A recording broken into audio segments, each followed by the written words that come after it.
Let's get to our next guest. Now, we know that Port Adelaide veteran Travis Boak is approaching his 13th season. Well, 2019 will be the first in 6 years where he won't be the skipper. So he's going to join us and talk to us about that, along with a few other things, I'm sure. Travis, welcome to the show. Good afternoon, boys. How are we? Very well, thanks, Travis. Now, just mentioned... Firstly, boys, did I just hear that Heady didn't get man of the match? No, he went to Mitchell Stark, took 10 wickets. Rob. Are we being parochial? You love your cricket. You play cricket. Are we being parochial? Do you think 161 when we were 3 for 28 in the first dig and then 59 not out's better than 2 lots of 5 wickets by Starkey? Well, they say 5 wickets is 100. They do. Technically it's 200s. But in saying that, we've struggled to make runs all summer, and for Heady to whack up 160 and then 60-odd, 70-odd not out, surely. But maybe we're just biased, I don't know. Maybe the fact that every batsman made 100 almost. They thought, no. Yes. Hey, just on the cricket, are you in a semi-final coming up, the Port team? A quarter-final. Yeah, we're down to 4 left, so I think it's next Tuesday we play. So I think it was only going to be a couple of games, and we just kept winning. So the boys are going pretty well. Well, I'm guessing after Ollie Wines, there was probably you were flying under the radar. You'll probably have 5 TV cameras down there watching that match now. You get good coverage. We might have a few journos down there now, but I might come off the long run. All right. The pre-season for you slightly different. You don't have the title as captain anymore. Has it been any different, or is it exactly the same? No, look, it's still pretty similar. I guess 13 years in now, and. Still enjoying it, but look, nothing changes too much. I'm still a leader around the club, and try to set the example as best way I can. And obviously, pre-season is that by setting the standard, and I try and do that as best I can. And so nothing's changed there, but obviously we're seeing who else can sort of lead the group and take charge of training and things like that. So it's been exciting seeing that development. You anointing anybody? Are you a fan of dual skippers as a role?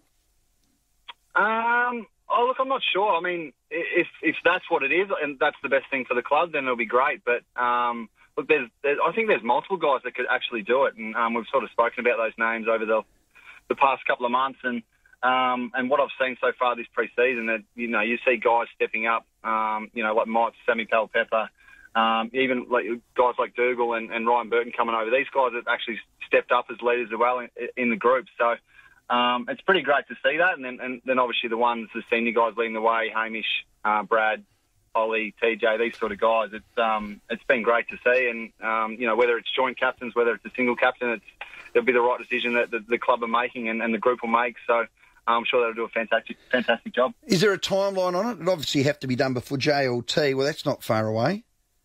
Yeah, look, we're not rushing into anything. Obviously, we just want to see. Who sort of steps up over the pre-season. And obviously JLT's not far away, and that's sort of when we want to, have someone take control. So that's not too far now. So I'm sure we'll hear some news in the next, whether it be a few weeks, when JLT starts. Good work. Some new coaches, some new voices. We're hearing new ideas. What are they focusing on, the coaching group? What are you working on the most as a collective group, Boakey? Oh, look, I think, it is great having new coaches come into the system because they bring new ideas, and Scully and Monty and, been great in that area, and, even Bro's coming in as well. So we've had Bass take over the forwards group, so it's been interesting having, his ideas come in, obviously been with the backs for a few years, and so that's been exciting, and just fresh ideas in different areas is always great. And but I think, like most sides, we want to defend as best we can and defend aggressively and keep the ball in our front half. So a lot of that's been implemented again this year, but just a little bit of detail around it all. And I guess there's been a lot of freedom with it too. We want to defend our way and play offensively our way. And there's been a lot of freedom with that, which has been really exciting. One of the battles, of course, is getting your best players on the park for as much as you can during the season. Now, Charlie Dixon and Hamish Hartlett are clearly 2 very important players. What sort of time frame are those guys heading towards? Yeah, look, Hamish is he did a lot of training today, so he's ramped his training load up quite significantly. So he shouldn't be too far away from a round one. Great. Hopefully practice matches start. So that's really exciting for him, and it's been great to have him back in the group. And, moved really well today. So, hopefully he's not too far away from, a full session and full contact. And obviously Charlie's had a pretty interrupted run.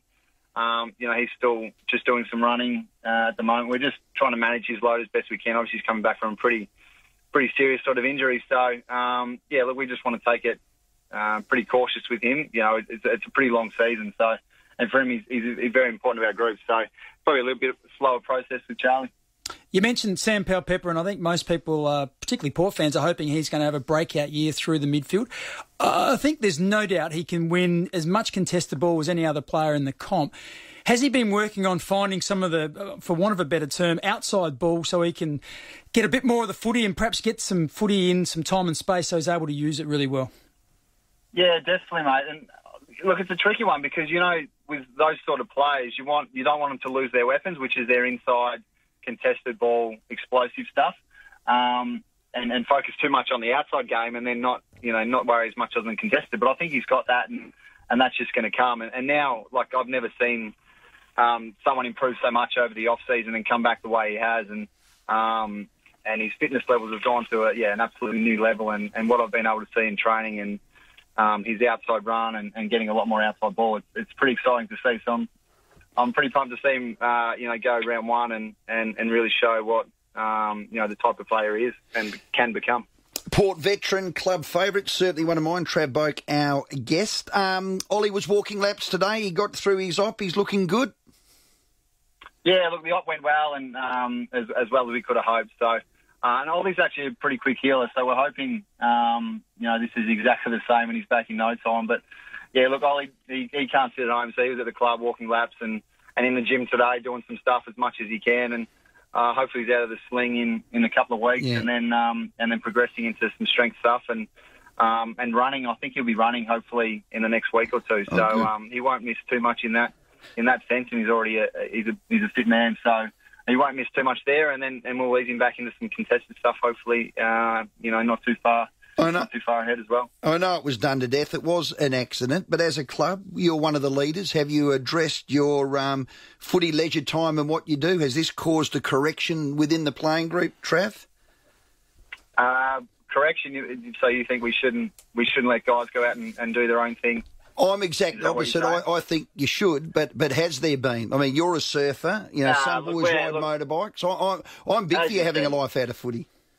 Exactly, mate. And look, and obviously there's been some articles come out saying we shouldn't do that sort of thing. And look, it's shocking to read because honestly, like you've got to have a life. And for Ollie, look, as an action, he's been doing it since he was a kid.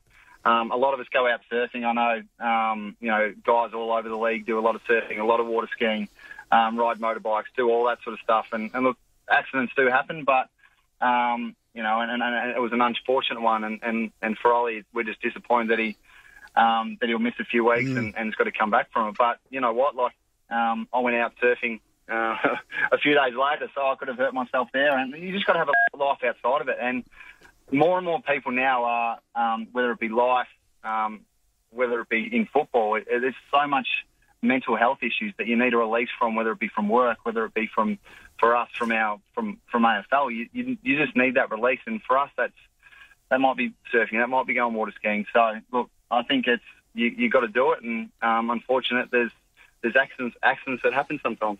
I was a bit more on the other side of the coin. I think there's a time frame when you should be doing it, and that's probably between September and January 1. And once you come back, I reckon there's some restrictions perhaps throughout the year where you say, I don't want to jeopardise what it is we're all working towards. So I'll have to disagree with you there. We had a text message from Anthony asking about Tom Rockcliffe. Has he done the whole pre-season?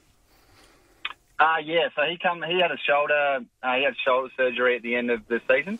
So we monitored him through in terms of contact the start of Christmas, but now he's done everything, every session, every running session, and now he's coming back into training with full contact now. So he's basically done the whole pre-season, just modified with contact. But look, he's in great shape as well. Probably the best I've seen him. So look, we're looking forward to him hopefully having a big year as well. Did Jack Watts have to speak to the group? Was he embarrassed? You're a previous captain. Did you speak to him? How do you feel about it all?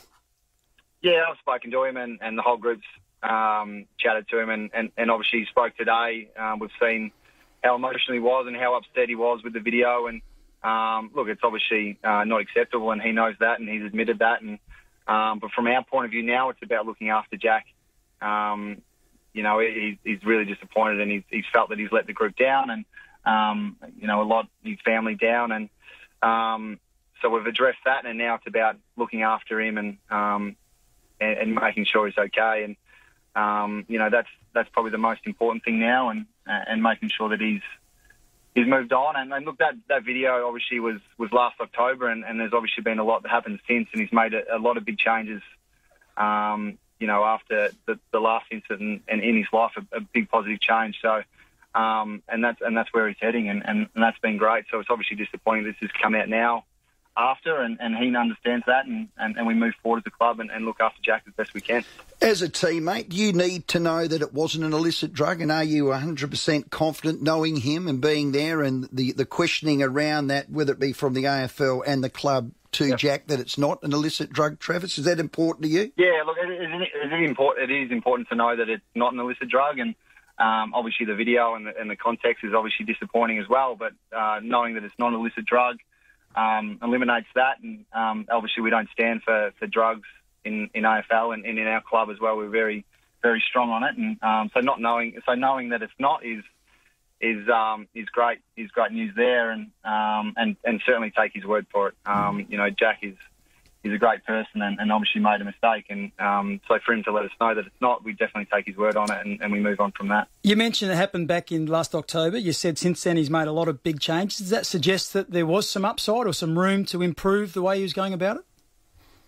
Oh, well, obviously, you know, after everything that else come out with the text messages and things like that, he knew that he needed to make some changes in his life, and that's what he's spoken about. And he's made some positive changes in his life, and he was taking some steps forward, and we'd understand that, and we've seen it, and it's been fantastic. So for this to come out as an incident back in October to then obviously you know, come out in the media, it's hard for him knowing that he's made some big steps forward. So yeah, as I said, we just now support Jack as best we can and make sure that his mental health is looked after.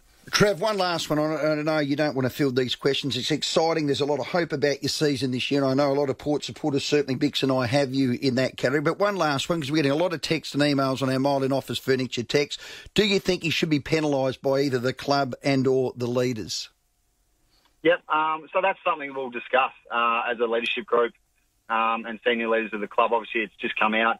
We need time to sort of discuss everything that sort of went on, and that's something that we go through, and it doesn't just happen overnight. There's obviously a lot of facts that we've got to get and discuss, so we will discuss that over the next few days, and from there, which we've done in the past with issues to whether we hand down a punishment or whatever it is, we got to make sure we have all the right facts and make sure we come to the right agreement. Thanks for fielding all of those questions, Boak. I cannot believe this is your 13th season. I remember when you arrived as a little skinny willy wagtail from over there in Geelong, and, mate, it's been a pleasure to watch you go about it. I just have this feeling, not that it was ever a burden to you, the captaincy. You wore it as a badge of honour and you played really instinctively, but I just think this year's going to be a ripper for you. I hope it is. You added the 243 games. I love watching you go about it.